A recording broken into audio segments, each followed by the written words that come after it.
सभी का स्वागत है हमारे YouTube channel study with Dharmveer PD class में। फ्रेंड्स, आज हम फिर से एक नई वीडियो को लेके आ गए हैं।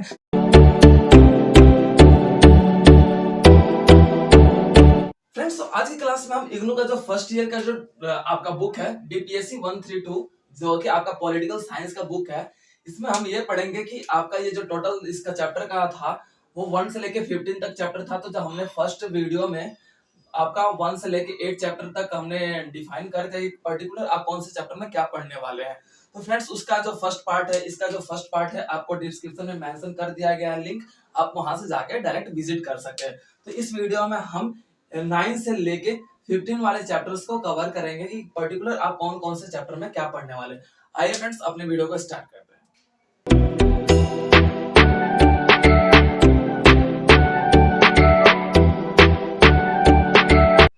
फ्रेंड्स, तो इसका फर्स्ट चैप्टर के बारे में बात कर लेते हैं। तो ये आपका 9 चैप्टर के बारे में बात कर लेते हैं। तो फ्रेंड्स, इसके 9 चैप्टर के बारे में बात कर लेते हैं। तो ये आपका आ जाता है न्यायपालिका। फ्रेंड्स, आपको देखा गया कि चैप्टर नंबर 7 में हमने पढ़ा था कि उसके बारे में विधायिका आ जाता है, उसके बाद कार्यपालिका आ जाता है,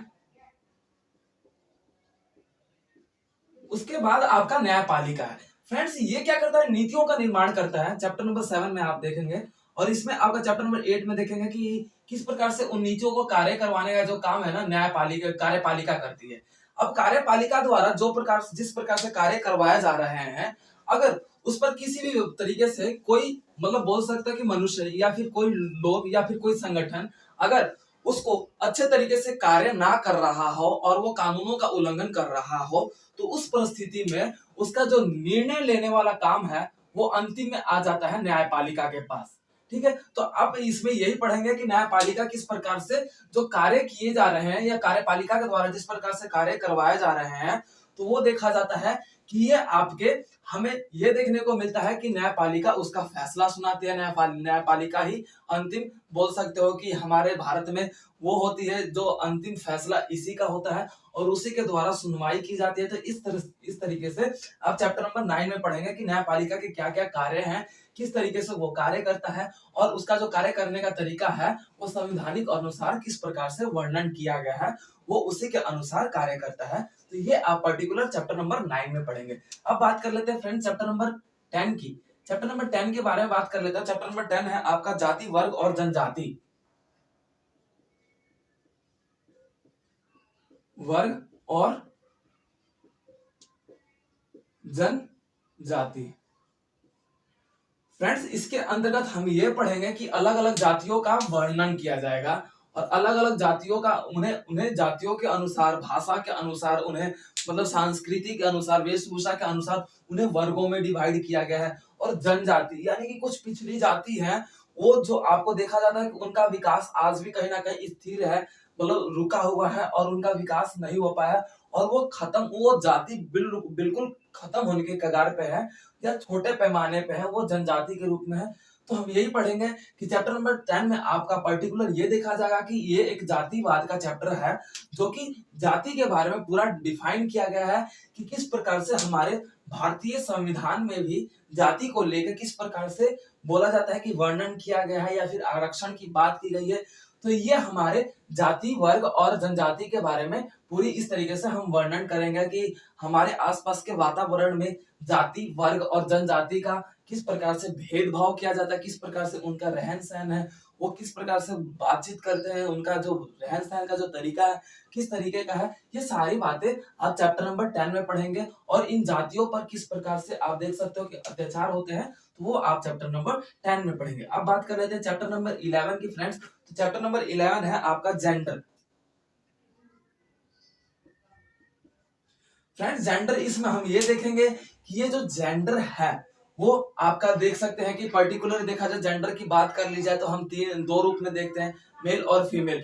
तो जिस प्रकार से इसमें आप ये देखेंगे कि जो जेंडर है आपका पर्टिकुलर वर्णन किया जाता है, किस रूप में किया जाता है, तो अब जेंडर की बात कर लेते हैं, तो यहाँ पे महिला और पुरुषों का भेदभाव आ जाता है। इनके प्रति आप किस प्रकार से महिलाओं ने अपने आरक्षण किए, आंदोलन किए, किस प्रकार से अपने अधिकारों की मांग करना शुरू कर दिया, ये सारी बातें आप इस जेंडर वाले टॉपिक में पढ़ेंगे। और ये भी देखेंगे कि जिस प्रकार से जेंडर से भेदभाव किए जा रहे थे, यानी कि महिला और पुरुष को समान ना मानकर अलग अलग भिन्न व्यवस्था को देखा जाता था कि जो पुरुष कर सकते हैं महिला नहीं कर सकते, जो महिला कर सकती है वो पुरुष नहीं कर सकती। ये लोगों का मानना नहीं था। अभी तो लोगों का मानना ये था कि जो पुरुष कर सकते हैं वो महिला नहीं कर सकती। इस परिस्थिति में महिला ने धीरे धीरे अपने अधिकारों की मांग करना शुरू कर दिया और अपनी व्यवस्था को पूर्ण करने के लिए वो पुरुष के बराबर कदम से कदम मिलाने के लिए आंदोलन की व्यवस्था को भी अपनाना शुरू कर दिया। और उसके तत्पश्चात एक और जेंडर आ जाता है, जो ट्रांसजेंडर की बात कर लेते हैं। तो इसी में भी थोड़ा सा वर्णन आ जाता है कि आपका देखा जाए तो तीसरा वर्ग का जो श्रेणी है उसे किस प्रकार से भी मतलब बोल सकते हो कि हमारे समाज में भिन्न उन्हें रखा गया है, उनको मतलब बोल सकते हो अधिकारों से कहीं ना कहीं वंचित रखा रखा गया है। ये चैप्टर नंबर आप 11 में पढ़ेंगे। अब बात कर लेते हैं चैप्टर नंबर 12 की। तो फ्रेंड्स आपका चैप्टर नंबर 12 है मजदूर और किसान।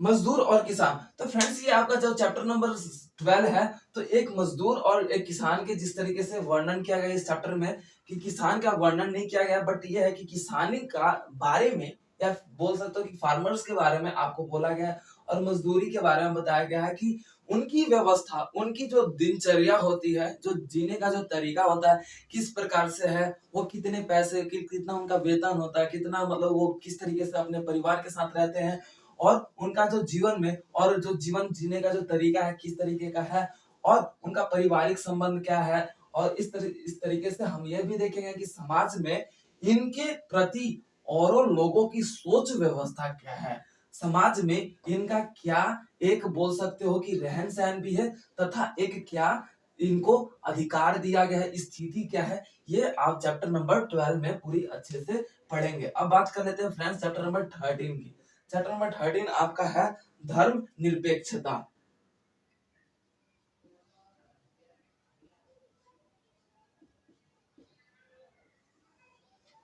अब बात कर लेते हैं फ्रेंड्स आपके चैप्टर नंबर 13 की, जो आपका जो चैप्टर नंबर है धर्म निरपेक्षता। तो ये आपका देखा जाता है कि हमारे भारत में धर्म निरपेक्षता देश के नाम से भारत को जाना जाता है। इट मीन्स इसमें हम यही देखेंगे कि धर्म निरपेक्षता को अपनाने के साथ साथ हमारे लोगों को किस प्रकार से एकता और समानता में एकजुट हो सके। कहने का बोल सकते हो कि अलग अलग जाति पात होने के बावजूद भी भारत एक धर्मनिरपेक्ष देश है, या फिर बोल सकते हो कि विभिन्नताओं के बाद भी भारत एक एक एकता में तब्दील या फिर बोल सकते हो एकजुट है। इट मीन्स ये है कि भारत में अलग अलग वेशभूषा, अलग अलग जाति धर्म के लोग हैं, फिर भी यहाँ पे भारत को लोकतांत्रिक व्यवस्था और भारत एक समान दृष्टि के रूप में एकता में बंधा हुआ है।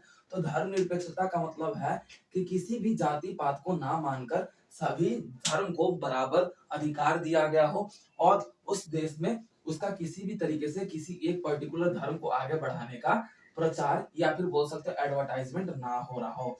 तो हमारे देश में इसका प्रावधान है। अब उसके बाद ये देखेंगे कि धर्मनिरपेक्षता के कारण लोगों में समानता, एकता और बोल सकते हो इक्वालिटी जो है किस प्रकार से बढ़ती हुई नजर आ रही है। तो ये आप चैप्टर नंबर 13 में पढ़ेंगे। अब बात कर लेते हैं हमारे अलग देश की, या फिर बोल सकते हो कि हमारा 12 जो 12 चैप्टर नंबर 14 है उसके बारे में बात कर लेते हैं सांप्रदायिकता। सांप्रदायिकता से मतलब यही होता जाता है फ्रेंड्स कि यहाँ पे लोगों में कहीं ना कहीं संप्रदाय या फिर बोलो समुदाय के अनुसार इनको अलग अलग तरीके में ये विभाजित है। चैप्टर नंबर 14 का नाम ही है सांप्रदायिकता।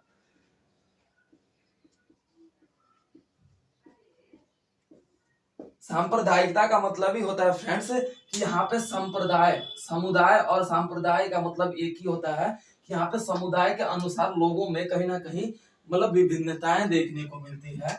तो किस प्रकार से उनको अलग अलग श्रेणियों में विभाजन किया गया है, उनका चर्चा आप 14 चैप्टर में देखेंगे कि सांप्रदाय और समुदाय किस प्रकार से एक जो मनुष्य को इक्वालिटी के रूप में ना बांध कर एक विभिन्न बनाने का या फिर विभाजन करने का प्रयास सांप्रदायिकता में हमें देखने को मिलता है, वो आपका चैप्टर नंबर 14 में देखेंगे कि जो हमारा धर्मनिरपेक्षता देश है उसमें सांप्रदायिकता शब्द किस प्रकार से एक बोल सकते नुकसानदायक शब्द है, शब्द के रूप में है, जो कि लोगों का विभाजन करने का एक महत्वपूर्ण जरिया माना जाता है। अब जो चैप्टर नंबर 15 है वो आपका देखा जाता है चैप्टर नंबर 15 दल और दलीय व्यवस्था।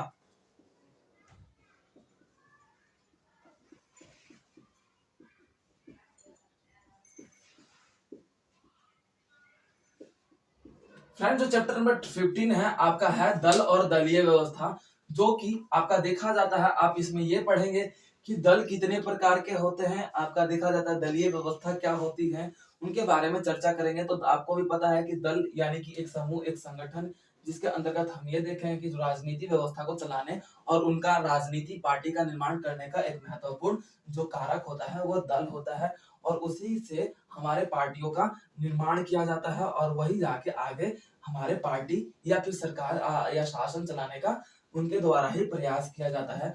तो दल बेसिकली आप इसमें ये भी देखेंगे कि दल कितने प्रकार के होते हैं और उनका जो कार्य है क्या क्या है, और दलीय व्यवस्था क्यों आवश्यक है, या फिर कौन कौन सी दलीय व्यवस्था बेहतर पाई जाती है, कौन कौन से देशों में ये व्यवस्थाएं पाई जाती है, तो ये आप चैप्टर नंबर 15 में देखेंगे। फ्रेंड्स तो इसमें आप ये भी पर्टिकुलर पढ़ोगे कि एक एक पॉइंट जो है दल हमारे विभाजन करने का भी एक कारण हो सकता है, और लोकतांत्रिक देश में किस प्रकार से दल भी दलीय व्यवस्था पाई जाती है, कौन कौन से देश में कौन कौन सी दलीय व्यवस्था पाई जाती है, तो ये आप चैप्टर नंबर ब्रीफ में आप चैप्टर नंबर 15 में पढ़ेंगे। तो फ्रेंड्स तो ये आपके बीपीएससी 132 के आपका पूरा 15 चैप्टर था, जिसमें हमने 2 वीडियो में फर्स्ट से लेके 15 चैप्टर तक सारे पर्टिकुलर एक एक चैप्टर का डिफाइन करते हुए पढ़ा कि आप पर्टिकुलर कौन कौन से चैप्टर में क्या पढ़ने वाले हैं। आई होप कि दोनों पार्ट्स आप लोगों को क्लियर हो गए हो कि आप किस में कौन से चैप्टर में क्या पढ़ने वाले हैं। ओके फ्रेंड्स, मिलते हैं अपने नेक्स्ट वीडियो में।